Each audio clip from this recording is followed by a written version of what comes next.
तर सर्वात प्रथम ना आपण गाडीचे जे मेन जास्त अलॉय ते चेंज केलेले आहेत।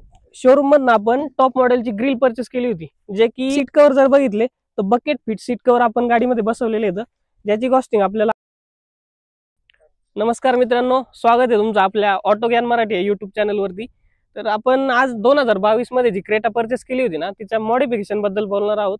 जे आपलं मॉडेल आहे ना ते EX मॉडेल आहे, जे की सेकंड बेस मॉडेल आहे, ज्यामध्ये आपल्याला जास्त काही ब्युटीसाठी जे हे येतं ते काही भेटत नाही। त्यासाठी आपण थोडे ब्युटी एनहान्स करण्यासाठी आणि फीचर रिच करण्यासाठी गाडीचे थोडेफार मॉडिफिकेशन केलेले आहेत, ज्या जे की सगळे जे मॉडिफिकेशन केले त्याची प्राइसिंग सोबत आपण सगळं तुम्हाला सांगणार आहोत आज।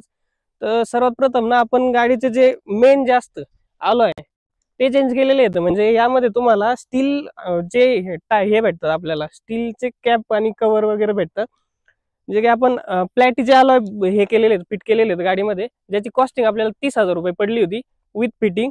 आणि त्यात प्रॉब्लेम असा झाला होता, जे आपले कंपनीचे जे टायर आणि कॅप येत होत्या स्टीलचे, त्यामध्ये आपल्याला जे हे आपल्या हवा भरण्यासाठी वॉल येतो ना तो आडवा येतो, आणि या गाडीमध्ये तुम्हाला TPS सेन्सर बघायला भेटतं, ज्यामुळे आपल्याला जे आडवं आहे ना त्या TPS सेन्सर त्यामध्ये खूप जास्त कॉम्प्लेक्सिटी झाली होती, म्हणजे ते फिट पण नव्हते करत, पण आपण बळबळ सेन्सरला तोडातोडी झाली नाही। पण ज्यावेळेस आपण टायर वगैरे चेंज करतो त्यावेळेस खूप अडचण येते।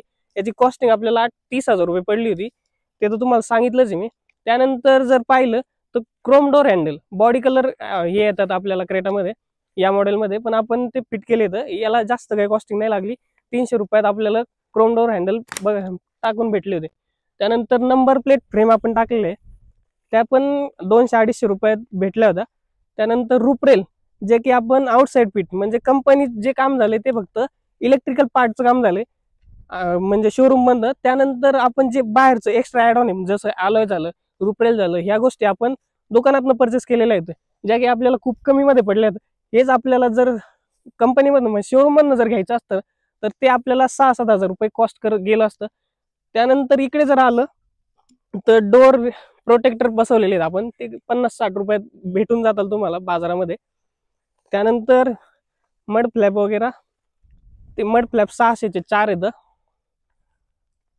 त्यानंतर फ्रंटला जर आलं तर शोरूम मधून आपण टॉप मॉडेलची ग्रिल परचेस केली होती, जे की 10,800 रुपये आपल्याला कॉस्टिंग गेली होती।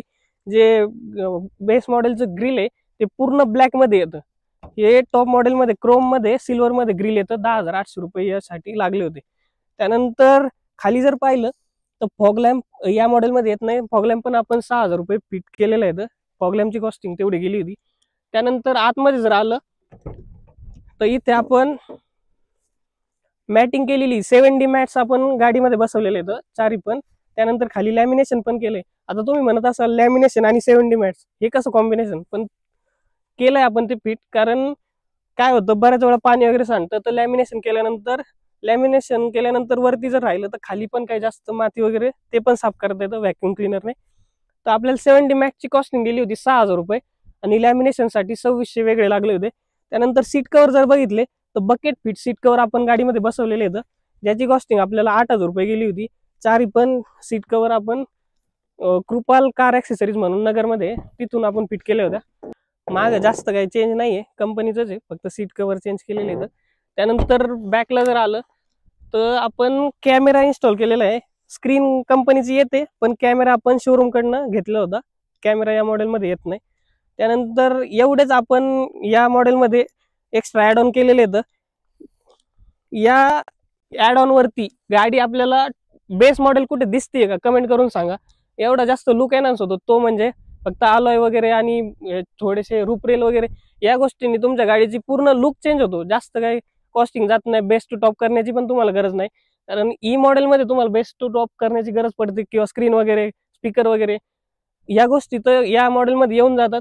फक्त राहतं काय तर अलॉय वगैरे हे सगळ्या गोष्टी जर आपण चेंज केल्या तर गाडीचा लुक पूर्णपणे चेंज होऊन जातो। इकडून जर तुम्ही पाहिलं तर गाडीचा जो लुक आहे तो तुम्ही सांगा तुम्हाला कसा वाटतोय। 5 स्पोक अलॉय आपण या मॉडेल मध्ये बसवलेले आहेत, जेणेकरून गाडीचं जे लुक आहे तो एकदम नेक्स्ट लेवल जातो। ज्यावेळेस आपण बाजारात वगैरे मार्केटमध्ये ज्यावेळेस फिरतो त्यावेळेस लोकांचे रिॲक्शन बघायला भेटतो, कारण खूप वेळा मी नवीन होतो ना त्यावेळेस लोक येऊन विचारायचे की अलॉय कुठून बसवले, काय कॉस्टिंग गेली किंवा भारी दिसतंय असे हे द्यायचे, कॉम्प्लिमेंट द्यायचे.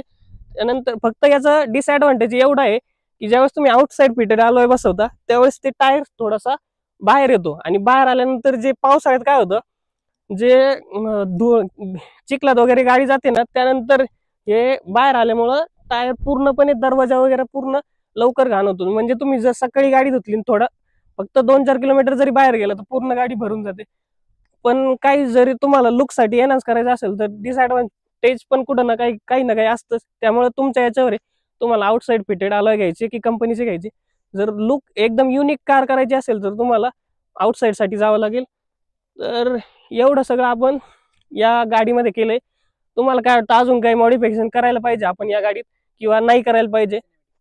मित्रांनो, व्हिडिओ जर आवडला तर नक्कीच लाईक करा. आपल्या ऑटो ज्ञान मराठी या युट्यूब चॅनलला सबस्क्राईब करा, आणि इंस्टाग्राम हँडल पण आहे आपलं, त्यावर पण लेटेस्ट अपडेट वगैरे बघायला भेटतात, त्याला पण तुम्ही फॉलो करू शकता. धन्यवाद.